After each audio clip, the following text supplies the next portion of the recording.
It's a bit disappointing that my successors proved to be spoiled brats.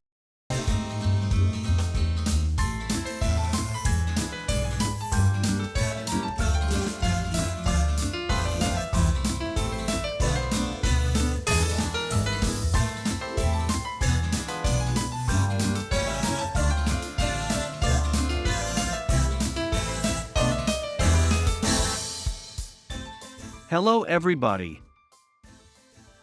This week we have a special on the Franks. The Frankish Empire dominated Western Europe for many centuries, starting from the 5th century. For this edition on Culture Lovers we have invited Clovis I, the first Frankish king, to tell the story of the first 4 centuries of the Frankish Empire. So, join me in listening to what Clovis will share with us. Hello. I'm Clovis, the first Frankish king. I lived in the 5th century. During my youth, my people lived in farming communities along the Rhine River in what is now known as Germany. The Romans left the area around 400, and we looked for new structures to organize ourselves. One of the Frankish tribes chose me as their king in 481. Some of the other tribes thought I was too cruel and others thought I was too greedy. But I thought that is something that can be dealt with easily. It is easy enough to become their king if you are able to bring them peace and unite them in their culture.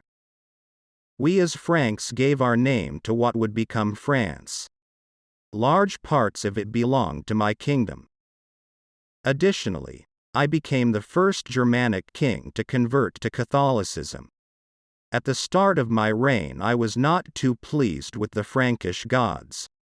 They failed to help me to gain power, so I promised the Christian God that I would become Catholic if he helped me win a key battle. So we won and I and my 3,000 soldiers were baptized immediately after the battle.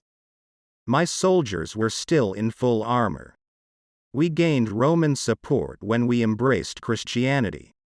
That made life a lot easier. Moreover, I wanted my people to start communicating in a form of Latin. Over time, this evolved into what we now call French. So, believe it or not, my people were all baptized and spoke the same language at the end. This turned the tribes into a single people. I was able to extend my rule over France and Western Germany with the help of Rome. I chose Paris as my capital. I died in 511. It's a bit disappointing that my successors proved to be spoiled brats. Their leadership wasn't up to par. Their time and energy were wasted on fighting the wrong people, and they lost much of their power to local nobles. As Frankish kings became weaker, the highest-ranked administrators, the mayors of the palace, took over many of their duties. These mayors ruled the Frankish Empire and reunited all the Frankish nobles under their rule. Charles Martel, known as the Hammer, became the most influential of them all.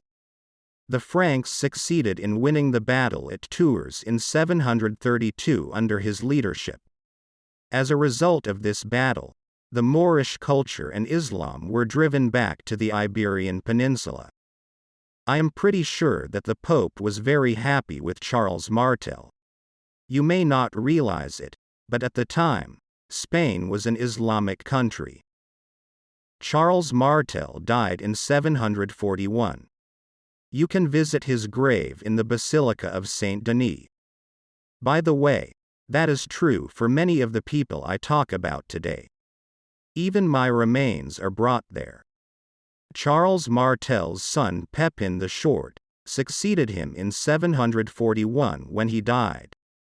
Pepin was appointed mayor of the palace. 10 years later, in 751, Pepin was completely fed up with my successor at the throne and removed him, starting a new dynasty. Pepin became the first Frankish king to be anointed by the Pope with holy oil. Additionally, Pepin defended the Pope from a group of Germans called the Lombards in Italy. Pepin defeated the Lombards and gave the land they held to the Pope. Through this gift, the Pope became the political ruler of much of Italy.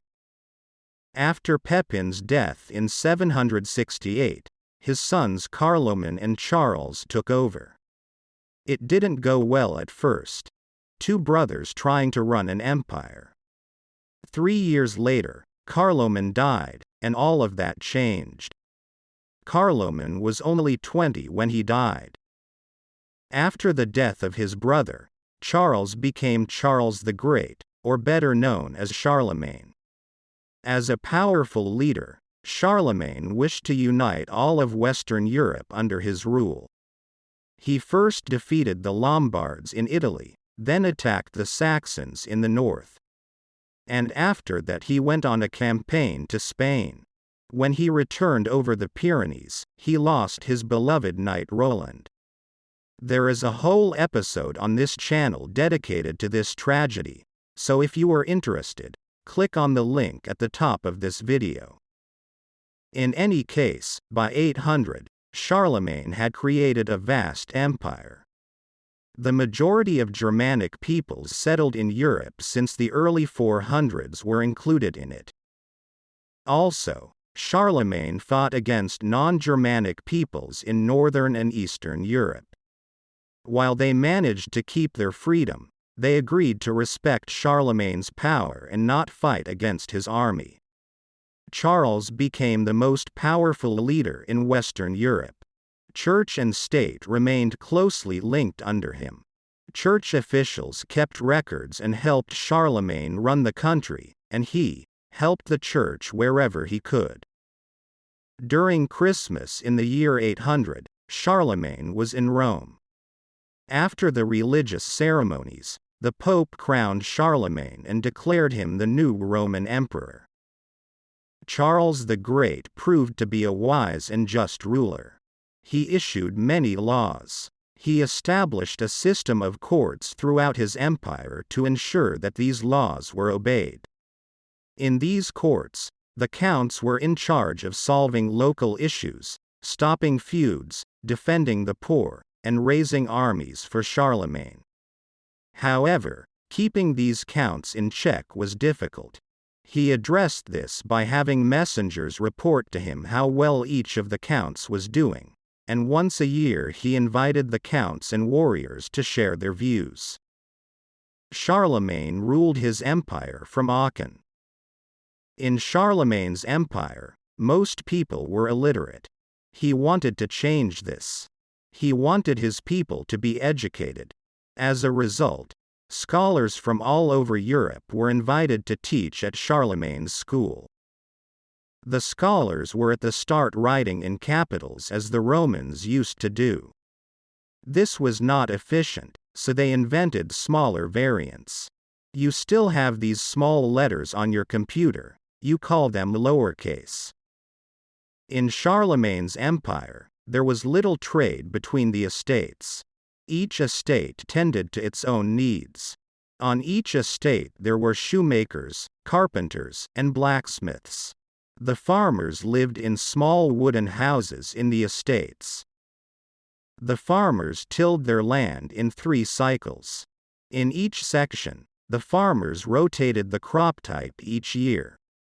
At the same time they also performed many services for the nobles. On the estates, the farmers repaired buildings, cut down trees, carried loads, gathered fruit, and served in the army. Farmers, both men and women, gradually worked less for themselves and more for the nobles. No time was left to fulfill Charlemagne's dream, namely to learn and become educated.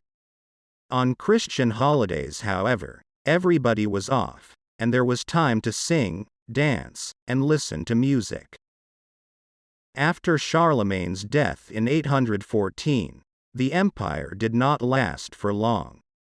The heirs of Charlemagne failed to provide the empire with the strong and able leadership it needed. Frankish lords and counts cared more about their own lands than about the Frankish Empire. They refused to obey Louis the Pious, Charlemagne's son, and as a consequence the empire weakened. This was continued after Louis's death, when the empire was divided among his 3 sons. The title of emperor was given to Lothair, Louis's oldest son. Charles and Louis, his younger brothers, were envious. In 843, the brothers had agreed on a different division for the empire, but Western Europe was once again falling apart. I'll leave it at that for the moment. I think this is already quite a story. I hope you liked it. Thank you, Clovis. Thank you for your wonderful story. It really helps me to understand what happened in Western Europe after the Romans left the area. I have learned a lot. So, this was our contribution for this week. If you like what we are doing, let us know and subscribe. We appreciate that very much. Okay, see you next week.